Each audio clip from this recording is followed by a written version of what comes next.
자, 기출문제 풀이 시간입니다. 열심히 풀고 해설 듣고 계시죠?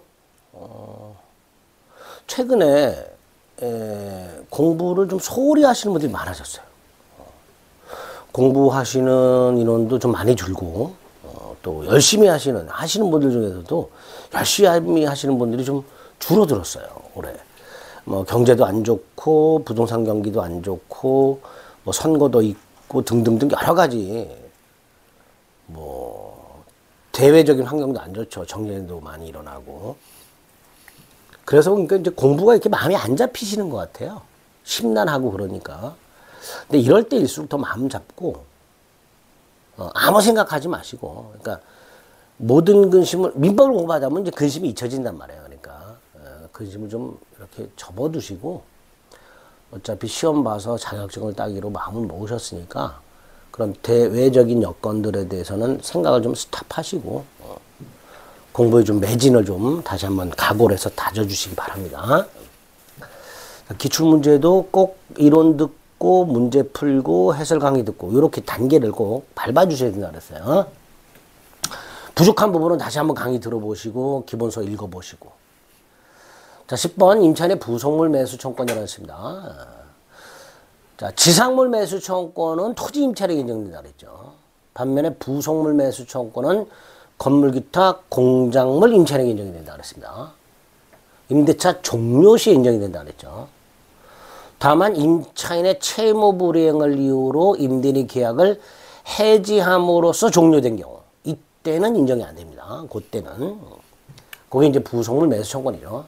근데 이제 부속물 매수 청권이 인정된다 하더라도 모든 부속물에 대한 매수 청권이 인정되는 게 아니고요. 임대인의 동의받아 부속시켰거나 임대인으로부터 매수했거나 이 두 가지만 인정된다 그랬습니다. 자, 동그라미 1번. 건물 내 토지 내지 건물 임차력이 인정된다. 토지 임차력이 인정이 안 된다 그랬죠. 틀렸죠.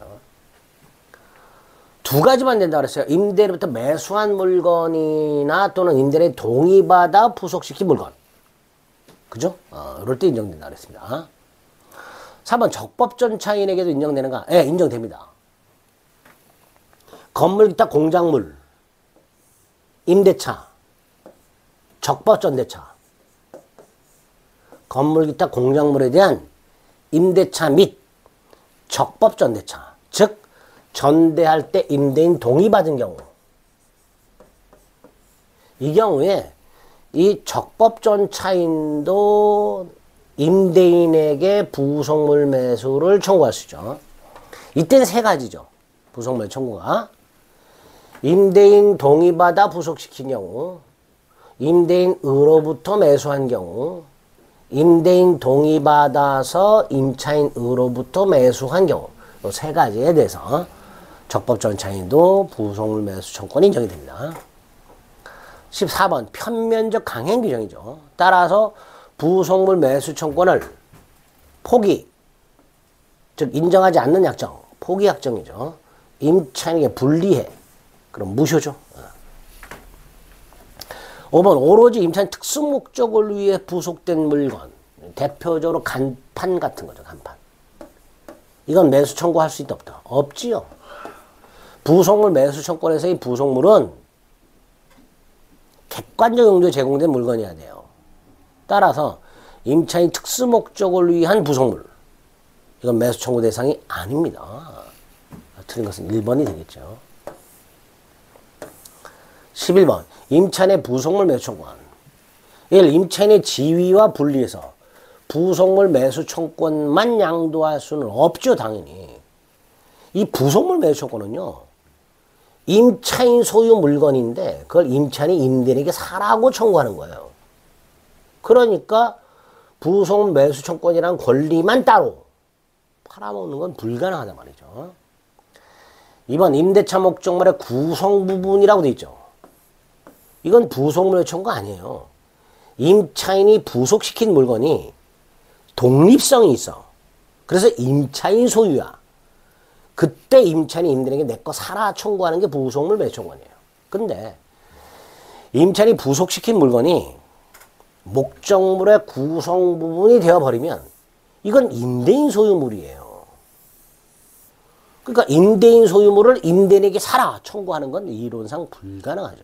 그래서 임차인이 부속시킨 물건이 목적물의 구성 부분이 되어버리면 이거는 부속물 매수 청구가 아니고요. 비용 상환 청구로 가게 됩니다. 2번 옳은 질문이 되죠.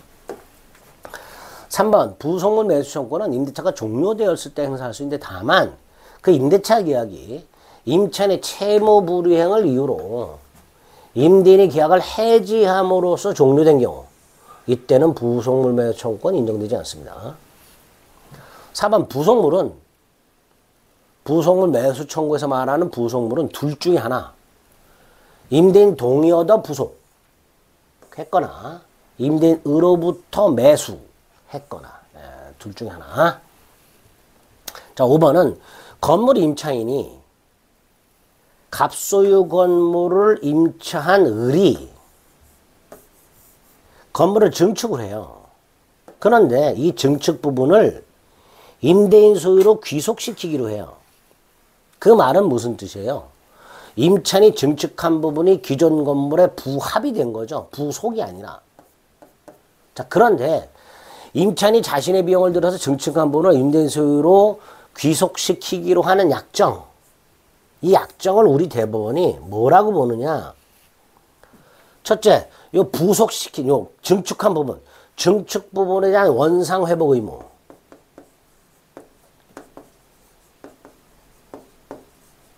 이거를 면제를 받는 대신에 을은 증축 부분에 대한 원상 복구 의무를 면제받는 대신에 이 목적물에 지출한 각종 비용, 상환 청구권 이걸 포기한 걸로 봐요, 우리 대법원이.